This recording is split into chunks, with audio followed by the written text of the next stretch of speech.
जय श्री राम दोस्तों। स्वागत है आप सभी का एक बार फिर से आपके ही अपने YouTube channel Croatia visa update पर। और आज हम बात करने वाले हैं क्रोएशिया वर्क परमिट और वीज़ा स्टैंपिंग किस मंथ की चल रही है इस बारे में। तो सबसे पहले हम बात करते हैं कि क्रोएशिया वर्क परमिट को लेकर एक बहुत बड़ी न्यूज़ इस समय आ रही है कि अब से वो 2024 से जनवरी 2024 से क्रोएशिया का जो वर्क परमिट मिलेगा वो 3 साल का होगा। और जो भी टीआरसी बनेगी क्रोएशिया वर्क परमिट के बिहाफ पर वो 3 साल के लिए बनेगी। ये बिल क्रोएशियन असेंबली ने पास किया है।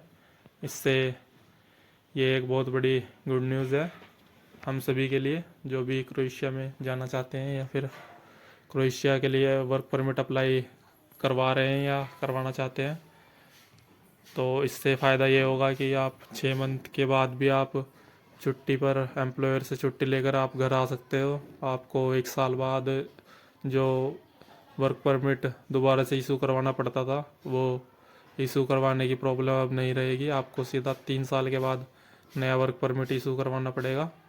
तो ये बहुत ही अच्छी न्यूज़ है सभी के लिए। तो अब देखते हैं हमारी जो दूसरी अपडेट है कि इस समय वर्क परमिट कितने दिनों में आ रहा है। तो जागरेब का जो इस समय का वर्क परमिट का टाइम चल रहा है वो वहीं पुराने वाला ही है, लगभग 45 से 60 दिन। और जो जागरेब से बाहर की जो सिटीज़ हैं स्प्लिट और जदर और भी कोई जो जागरेब से बाहर की सिटी हैं उनका जो वर्क परमिट आ रहा है वो और प्रोसेस फास्ट हो गया है उनका।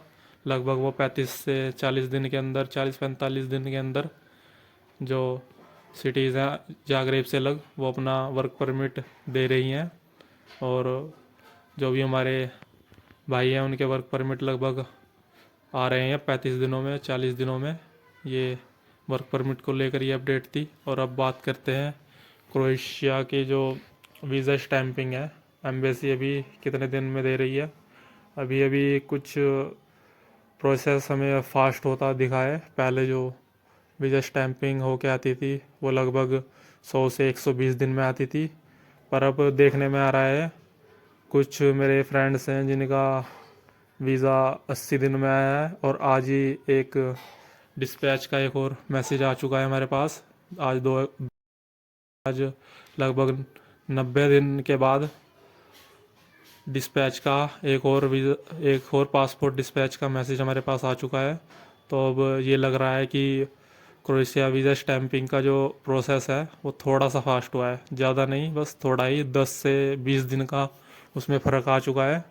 और ये भी देखने में आ रहा है कि जो वीएफएस दिल्ली में जो सबमिशन फाइल सबमिट हुई थी उनके जो प्रोसेस चल रहा है वो थोड़ा बाकी सेंटर्स से थोड़ा फास्ट चल रहा है। इसका एक कारण ये भी हो सकता है कि दिल्ली में जो फाइल सबमिट होती है या फिर वो अगले ही दिन काउंसलेट के पास पहुंच जाती है। क्योंकि हमारे सभी दोस्तों का दिल्ली में ही सबमिशन हुआ है। और जो मुझे मुंबई वाले की जो न्यूज़ मिलती थी मुंबई या कोलकाता वालों की वो मेरे सब्सक्राइबर हैं तो उनके बारे में मुझे ज़्यादा नहीं पता। पर जो मेरे दोस्तों का सबमिशन हुआ है और जो मेरा सबमिशन हुआ है तो फाइल सबमिट होने के अगले ही दिन वो काउंसलेट के पास पहुंच जाती थी। और मुझे लगता है जो और सेंटर्स हैं उनमें वो थोड़ा टाइम लगा के काउंसलेट के पास पहुंचाते हैं, लगभग 3 से 4 दिन के बाद। ऐसा मुझे पक्का नहीं पता। अगर कोई मेरा व्यूअर्स या सब्सक्राइबर इस बारे में जानता हो तो मुझे कमेंट करके प्लीज़ बताएं कि आपकी फ़ाइल सबमिट होने के कितने दिन बाद काउंसलेट के पास पहुंची, आपके पास कब मैसेज आया कि अब आपकी फ़ाइल काउंसलेट के पास पहुंच गई है। इसका एक कारण ये हो सकता है पर मुझे इस बारे में पक्का नहीं पता। आपको अगर पता हो तो कमेंट करके बताएं। तो ये थी हमारी आज की इन्फॉर्मेशन। अगर आपको अच्छी लगी हो तो वीडियो को लाइक करें और चैनल को सब्सक्राइब करें। और जो हमारे व्यूअर्स हैं मैं उनसे ये निवेदन करना चाहता हूँ कि आपके पास जो भी आपका प्रोसेस चल रहा हो, आपका वर्क परमिट कितने दिनों में आ रहा है, आपका वीज़ा स्टैंप होकर कितने दिनों में आ रहा है, प्लीज़ चैनल पर कमेंट करके बताएं। इससे जो हमारे दूसरे सब्सक्राइबर हैं या फिर दूसरे जो व्यूअर्स हैं उन्हें हेल्प हो जाती है, उनको थोड़ा दिलासा हो जाता है कि हाँ अब हमारी भी बारी आएगी, क्योंकि अभी कुछ दिनों से कुछ भी वीडियोस नहीं आ रही थी किसी भी यूट्यूब चैनल से, और किसी को भी कुछ पता नहीं चल पा रहा था कि वीज़ा स्टैंपिंग किस डेट की चल रही है, किस मंथ की चल रही है। पिछले 15 दिनों से लगभग यही काम हो रहा था। तो मैं चाहता हूँ कि जितने भी मेरे व्यूअर्स हैं, सब्सक्राइबर हैं, जब उनका वर्क परमिट आ जाए तो वो कमेंट करके बताएं, और जब उनका वीज़ा स्टैंप हो के आ जाए तो भी वो कमेंट करके बताएं कि कितने दिनों में आया है और कितने दिनों में आ रहा है। इससे ही दूसरे बंदे हैं जो उन्हें पता चलता है। तो धन्यवाद। जय श्री राम।